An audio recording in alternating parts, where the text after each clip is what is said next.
kampanya nitong 2025 elections, nagkwento sa akin si dating Speaker Martin Romualdez, kinausap daw siya ni PBBM sa Tacloban para tumulong sa gastusin ng mga kandidato mula national hanggang local candidates.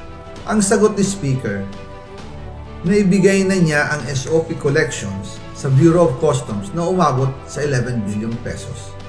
Dagdag pa dyan, may 9 billion pesos collection mula sa sugar na ayon mismo sa kanya ay pinaghahatian lang ng 5 kumpanya para makontrol nila ang presyo ng asukal sa merkado.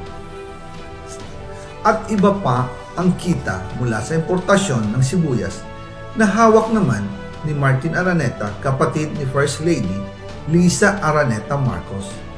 Kung matatanda ninyo, noong 2022, nagkaroon po ng investigasyon sa Kamara na pinangungunahan ni Congressman Toto Swansing dahil sobrang taas ng presyo ng sibuyas. Umabot ng 600 pesos kada kilo. Gayong dapat ay nasa 80 pesos lang. Doon lumabas ang pangalan ni Martin Araneta bilang isa sa mga nasa likod ng kontrol sa importasyon ng sibuyas. Pero hindi po natuloy ang investigasyon. Ang sabi ni Speaker, tinawagan daw siya ni First Lady Lisa Marcos at ipinapatigil ang investigasyon. Kaya walang natuloy at walang naparusahan. Dahil pala kontrolado ng kapatid ng First Lady ang So yan po, no? Magandang araw mga correction by. Napakaganda po ng ating pag-usapan ngayon, no? Ito po ay patungkol sa importasyon ng sibuyas. Noong nakaraang taon, naglipas na taon, noong 2023, 2024, 2025. Yan, yung mga importasyon ng sibuyas, kung naalala nyo po, nung gano'ng kataas ng sibuyas noon, umabot ng magkano? 800 yata ang sibuyas, no? Kada kilo, or 600. Yan, importasyon sa bigas. Yan. At dito po natin maririnig ang mga pangalan, no? Lisa Marcos. Sino pa? Sandro Marcos. Martin Romualdez. Sino pa? Yung kapatid po ni Lisa Araneta, si Martin din daw. At saka yung mga si Recto, si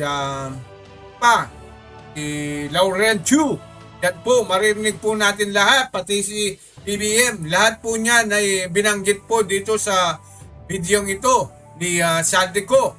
So anyway po, bago po ang lahat, yung hindi pa po nakasubscribe sa ating channel, huwag niyo pong kalimutang mag-subscribe at i-like at i-share ang ating video.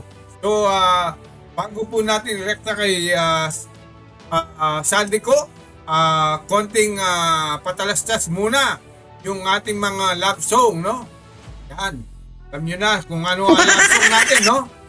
Yung love song para sa mga ating mga politician na mahilig magnakaw sa kaban ng bayan, no? Ito na po, rekta na po tayo. Sinong umaahon, tayo ba o sila?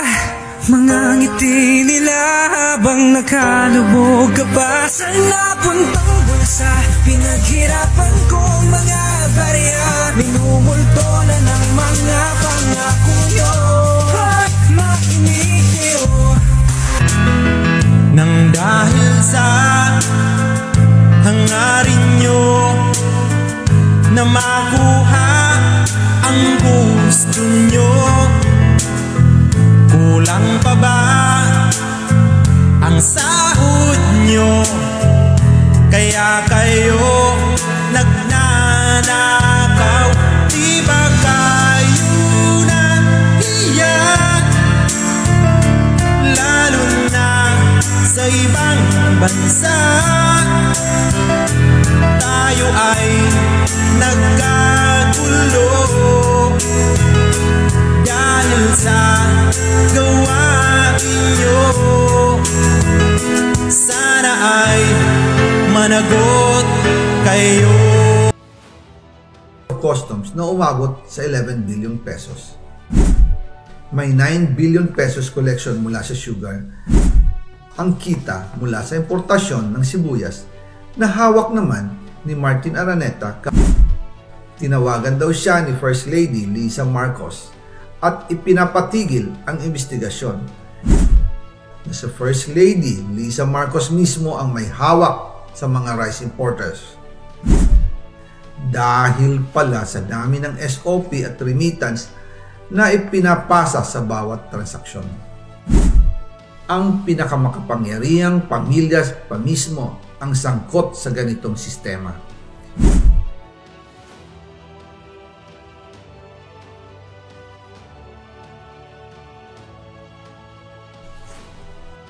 Yun, naku po, flashback lang po yung mga yun, no?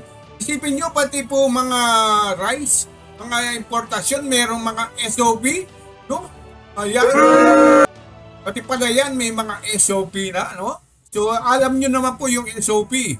Yan, kamukha lang po yung sa, ano yan, sa tawag dyan, yung sa mga contractor, yan, sa mga flood control, lahat po ng construction na, halimbawa, yung mga eskwelahan, yan, may mga SOP yan. Lahat po yan. Hindi lang po yan sa eskwelahan, hindi lang po sa flood control. Ngayon po, pati na po yan sa importasyon. Meron din daw mga SOP. Ako po naman, no? Napakalupit. Napakalupit talaga ng ating gobyerno. Yan. So anyway, rekta na po ulit tayo sa kay kampanya Sandico. 2025 election. Ngayon naman po, nagkwento sa akin si dating Speaker Martin Romualdez. Kinausap daw siya ni PBBM sa Tacloban para tumulong sa gastusin ng mga kandidato mula national hanggang local candidates. Ang sagot ni Speaker, naibigay na niya ang SOP collections sa Bureau of Customs na umabot sa 11 billion pesos. Dagdag pa dyan, may 9 billion pesos collection mula sa sugar na ayon mismo sa kanya ay pinaghahatian lang ng 5 kumpanya para makontrol nila ang presyo ng asukal sa merkado. At iba pa ang kita mula sa importasyon ng sibuyas na hawak naman ni Martin Araneta, kapatid ni First Lady Lisa Araneta Marcos. Kung matatandaan ninyo, noong 2022, nagkaroon po ng investigasyon sa Kamara na pinangungunahan ni Congressman Toto Swansing dahil sobrang taas ng presyo ng sibuyas. Umabot ng 600 pesos kada kilo. Gayong dapat ay nasa 80 pesos lang. Doon lumabas ang pangalan ni Martin Araneta bilang isa sa mga nasa likod ng kontrol sa importasyon ng sibuyas. Pero hindi po natuloy ang investigasyon. Ang sabi ni Speaker, tinawagan daw siya ni First Lady Lisa Marcos at ipinapatigil ang investigasyon. Kaya walang natuloy at walang naparusahan. Dahil pala, kontrolado ng kapatid ng First Lady ang importasyon ng sibuyas. Ganito rin po ang nangyari sa bigas. Noong April 2023, nagsimula nang tumaas ang presyo ng bigas. Kaya iminungkahi ko kay Speaker Martin Romualdez na kung pwede ay mag-angkat tayo ng 13 million metric tons para sa buong taon. Ang layunin ko po ay mapababa ang presyo ng bigas sa 22 pesos kada kilo. Pero hindi po ito inaprubahan ng Pangulo noong sila ay nasa Clark. Dahil doon, sumipa ang presyo ng bigas na umabot ng 55 pesos kada kilo hanggang 2024. Noong 2024, kinausap ko ulit si Speaker Martin Romualdez na kung pwede makausap namin si Secretary Laurel Chu ng Department of Agriculture at Secretary Ralph Recto ng Department of Finance para maibaba ang taripa ng bigas mula 35% to 15%. Sinabi ko kay Speaker Martin Romualdez na kung pababayaan natin ang patuloy ng pagtaas ng presyo ng bigas at umabot ito sa 60 pesos kada kilo, siguradong magagalit na ang taong bayan. Posibleng magrevolusyon na ang mga tao at tiyak na maapektuhan dito ang mga kandidato ng administrasyon sa 2025 elections. Isa sa mga patunay na hindi na masaya ang taong bayan ay ang pagbaba ng approval rating ng Pangulo noong panahon na iyon dahil sobrang taas na ang presyo ng bigas. Nangyari po ang meeting at halos inaabot kami hanggang alas 2 ng umaga, nakikiusap, nagpapaliwanag. Buti na lang, matapos ang matagal na negosasyon, pumayag din sila. At di nagtagal, inanunsyo na rin sa publiko na ibaba ang nangbuwis sa bigas. Ngunit, matapos ang 4 hanggang 6 na buwan, hindi pa rin bumababa ang presyo ng bigas. Kahit ibinaba na ang taripa nito, kaya iminungkahi ko kay Speaker Romualdez na magpatawag ng investigasyon tungkol sa bigas sa pamamagitan ng Quinta Committee hearings. Habang iniimbestiga nito ng Quinta Committee na pinamumunuan ni Congressman Joey Salceda, bigla na lang itong pinahinto ni Secretary Kiko Laurel Chu matapos niyang ipakita ang isang confidential report. Nakasaad dito na sa First Lady Lisa Marcos mismo ang may hawak sa mga rice importers. Ayon kay Secretary Laurel, maaapektuhan daw ang First Lady kung itutuloy ang investigasyon dahil kasama raw nila sa Vietnam visit ang ilang importer ng bigas at nag-dinner pa raw sila roon.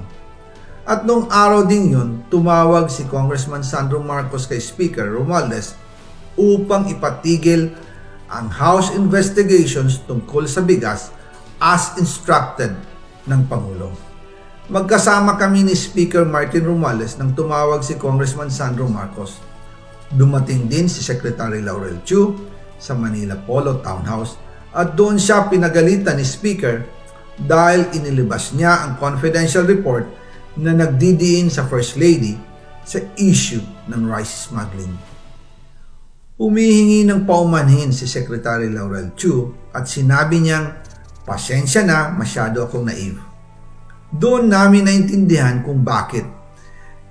Kahit ibinaba na ang import tax ng bigas mula 35% to 15%, ay hindi pa rin bumababa ang presyo sa merkado dahil pala sa dami ng SOP at remittance na ipinapasa sa bawat transaksyon.